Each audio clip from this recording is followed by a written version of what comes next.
जो जो कम्युनिके निकाला इसको बैन करते हुए, जरा सुन लीजिए।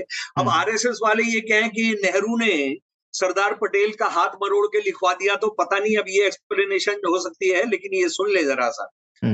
भारत सरकार ने 2 फरवरी को अपने घोषणा में कहा है कि उसने उन सभी विद्वेषकारी तथा हिंसक शक्तियों को जड़ मूल से नष्ट कर देने का निश्चय किया है, जो राष्ट्र की स्वतंत्रता को खतरे में डालकर उसके उज्जवल नाम पर कलंक लगा रहे हैं। इस नीति के अनुसार चीफ कमिश्नरों के अधीनस्थ सब प्रदेशों में राष्ट्रीय स्वयंसेवक संघ को अवैध घोषित करने का निश्चय भारत सरकार ने कर लिया है। गवर्नरों के अधीन राज्यों में भी इसी ढंग से योजना जारी की जा रही है।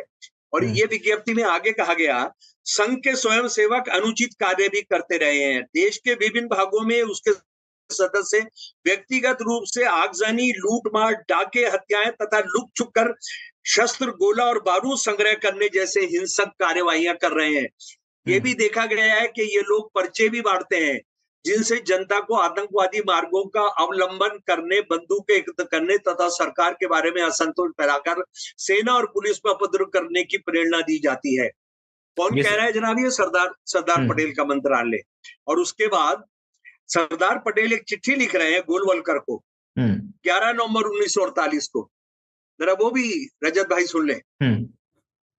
हिंदुओं का संगठन करना, उनकी सहायता करना एक प्रश्न है, पर उनकी मुसीबतों का बदला निहत्थे व लाचार औरतों, बच्चों, आदमियों से लेना दूसरा प्रश्न है।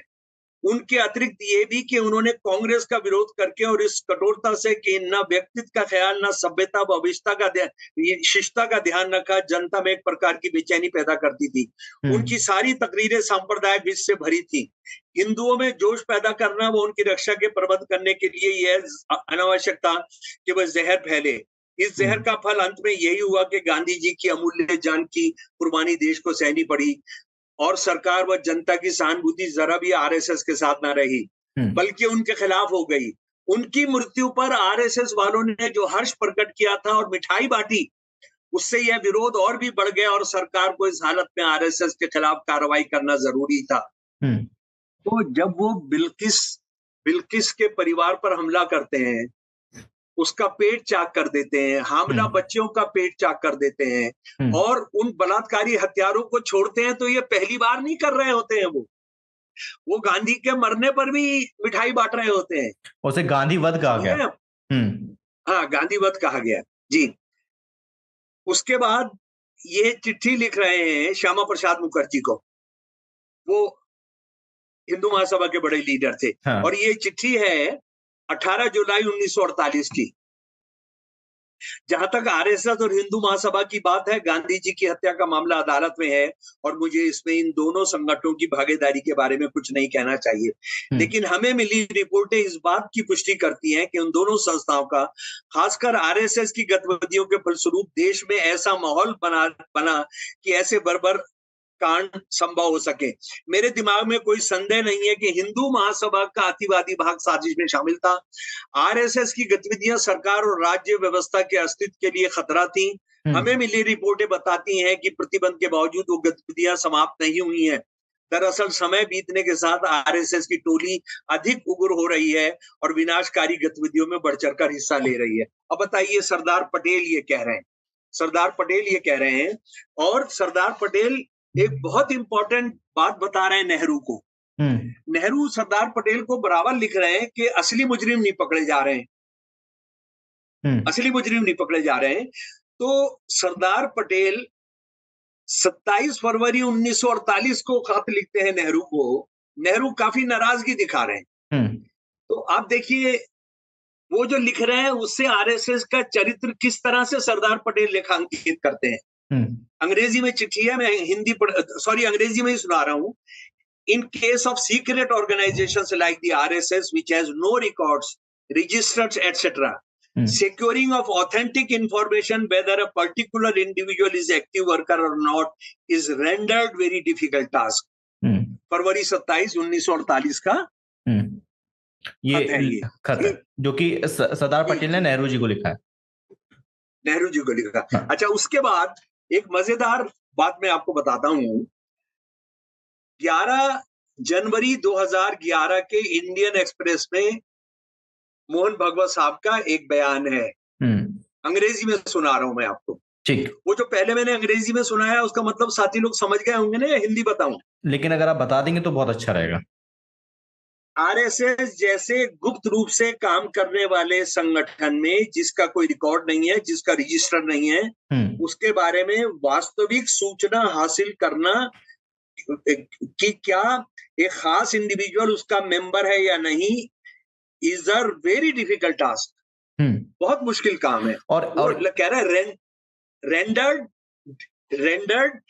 अ वेरी डिफिकल्ट टास्क, यानी असंभव है वो, कह रहा है एक तरह से। क्या यही एक कारण है सर कि जिसकी वजह से जब भी आरएसएस किसी भी आतंकवादी गतिविधि में इंक्लूड रहता है या उसके संगठन का कोई व्यक्ति इंक्लूड रहता है तो वो पीछे हट जाती है, वो हाथ पीछे खड़े कर देती है, ये तो हमारा संगठन का कोई व्यक्ति नहीं, लेकिन इसी में, लेकिन सरकारों में जो आरएसएस के आदमी हैं वो इसी पर नहीं घेरते हैं ना उसको। मैं आ रहा हूं, उस पर आ रहा हूं, अपनी बात वहीं पर खत्म करूं। ये 10 जनवरी का भाषण है उनको 2011 का, सूरत में, गुजरात में। हाँ जी। और इसको रिप्रोड्यूस किया 11 जनवरी 2011 के इंडियन एक्सप्रेस ने। Of the majority of the people whom the government has accused in various blast cases, a few had left voluntarily and few were told by the Sangh that this extremism will not work here, so you go away. उन्होंने बयान दिया, Indian express ने coat किया है कि उनमें से ज्यादातर लोग जो सरकार ने मुजरिम बनाए हैं बम फोड़ने के केस में, उनमें से कुछ लोग वॉलंटरीली आरएसएस छोड़कर चले गए थे और जो बचे थे उनको हमने कहा कि तुम यहां से जाओ। यानी ये बंदा खुद मान रहा है कि वो बंदे यहां थे। अब मैंने इस पर एक ओपन लेटर लिखा था इसको मोहन भगवत को और होम मिनिस्टर को भी, उस वक्त कांग्रेस का होम मिनिस्टर, सॉरी इसका बीजेपी का होम मिनिस्टर था एल.के. आडवाणी। मैंने उनसे 2 सवाल पूछे थे। मैंने सवाल पूछा था, सबसे पहले तो आप इसको गिरफ्तार करिए मोहन भगवत से और इससे वो सारा ब्यौरा लीजिए। वो सारा ब्यौरा लीजिए, ठीक है?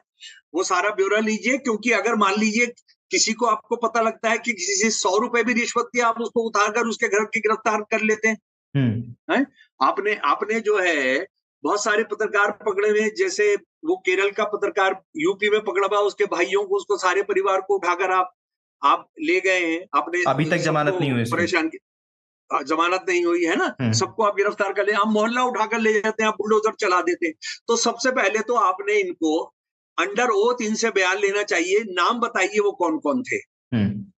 ठीक है जी। नंबर 2 बात, आरएसएस के पास, अब ये टेररिस्ट आरएसएस में नहीं है, तो क्या आरएसएस के पास कोई ऐसी ऑथेंटिकेटेड लिस्ट है? ऑथेंटिकेटेड लिस्ट है कि जिसको वो बता के ये बताएं कि ये बंदा हमारे उसमें नहीं है। जैसे मैं ये सवाल 40 साल से कर रहा हूं, 40 साल से ये सवाल कर रहा हूं कि गॉडसे आरएसएस का मेंबर नहीं था, ये कैसे तय होगा? भाई आपकी कोई एक मेंबरशिप और लिस्ट हो, भारत के राष्ट्रपति ने पास की हो, आपके जो डिस्ट्रिक्ट में संगठन है उसका डिस्ट्रिक्ट मजिस्ट्रेट ने पास की हो, आप सोसाइटी के तहत रजिस्टर हैं या नहीं है, तो जहां भी आप रजिस्टर हैं वहां पर आप अपनी सदस्यता की मेंबरशिप देनी पड़ती है ना। ट्रेड यूनियन सोसाइटी के तहत रजिस्टर होती हैं, उनकी सारी मेंबरशिप आपने देनी पड़ती है, ठीक है ना। तो आपकी लिस्ट रहे और आपकी लिस्ट में ये रहे कि भाई गॉडसे हमारा मेंबर नहीं था।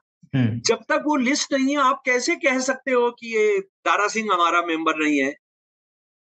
जाहिर सी बात है। इसलिए आप कैसे कह सकते हो कि हमारा मेंबर नहीं है? और यही बात जिन पर आरएसएस वाले जब मुकदमा चलाते हैं किसी पर, गांधी